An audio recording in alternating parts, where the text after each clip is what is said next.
আমরা ইলেকটোরাল কলেজের ভিত্তিতে রাষ্ট্রপতিকে নির্বাচিত করার বিষয়ে কথা হচ্ছিল।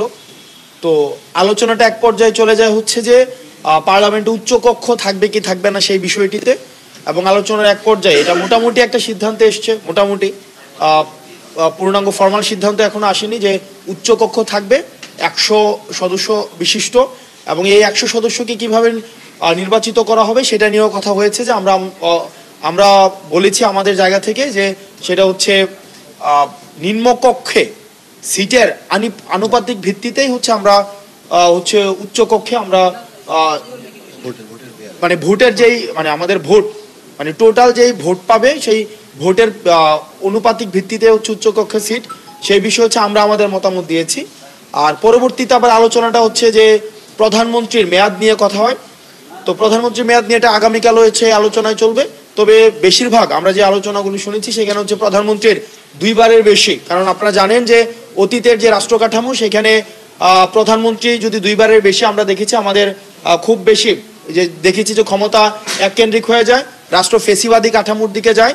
যদি প্রধানমন্ত্রী একাধিকবার বারংবার যদি একজনই প্রধানমন্ত্রী নির্বাচিত হয়, তো সেই জায়গা থেকে আমরা আজকে হাউসের মধ্যে যেটি দেখেছি সেটি হচ্ছে 2 বারের সবাই 2 বারই হচ্ছে চাচ্ছিল যে 2 বারের যেন প্রধানমন্ত্রী নির্বাচিত হয়। কারণ আমরা দেখেছি যে রাষ্ট্রের যে অন্যান্য অর্গানগুলো রয়েছে, যখন অন্যান্য অর্গানগুলো বুঝে যায় যে একজনই হচ্ছে রাষ্ট্র এক্সিকিউটিভ হেড হবে, তখন দেখা যায় রাষ্ট্রটা এককেন্দ্রিক হয়ে যায়। দ্বিতীয়ত ইন্টারনাল ডেমোক্রেসি থাকে না। আমরা দেখেছি যদি একজনই বারবার প্রধানমন্ত্রী হতে থাকে তখন ইন্টারপার্টি যে ডেমোক্রেসি, এই ইন্টারপার্টি ডেমোক্রেসি কখনোই থাকে না। আপনি যদি দেখেন বিগত সময়ে যারা ক্ষমতায় এসছে বা সম্ভাব্য ক্ষমতায় যারা আসতে পারে, আপনি দেখবেন যে নির্দিষ্ট পরিবারের বাহিরে আসলে এই দলকে নেতৃত্ব দেওয়ার মতো করে আমাদের আসলে সম্ভাব্য গণতান্ত্রিক অপশন কিন্তু আমাদের নেই, যেটি গণতন্ত্রের জন্য খুব বেশি ইতিবাচক নয়।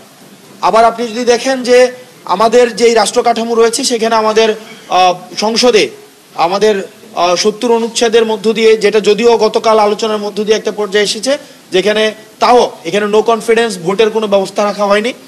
তো সার্বিক বিষয়গুলো বিবেচনায় আমরা এই বিষয়গুলো নিয়ে আগামীকাল আরও বিস্তারিত কথা বলবো।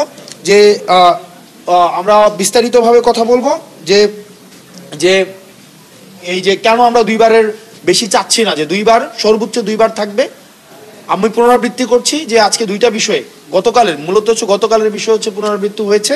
সেটা হচ্ছে যে উচ্চকক্ষে নিম্নকক্ষের যে ভোটের অনুপাতেই হচ্ছে উচ্চকক্ষে আমরা সিট ডিস্ট্রিবিউশনের এই বিষয়টি আমরা কথা বলেছি।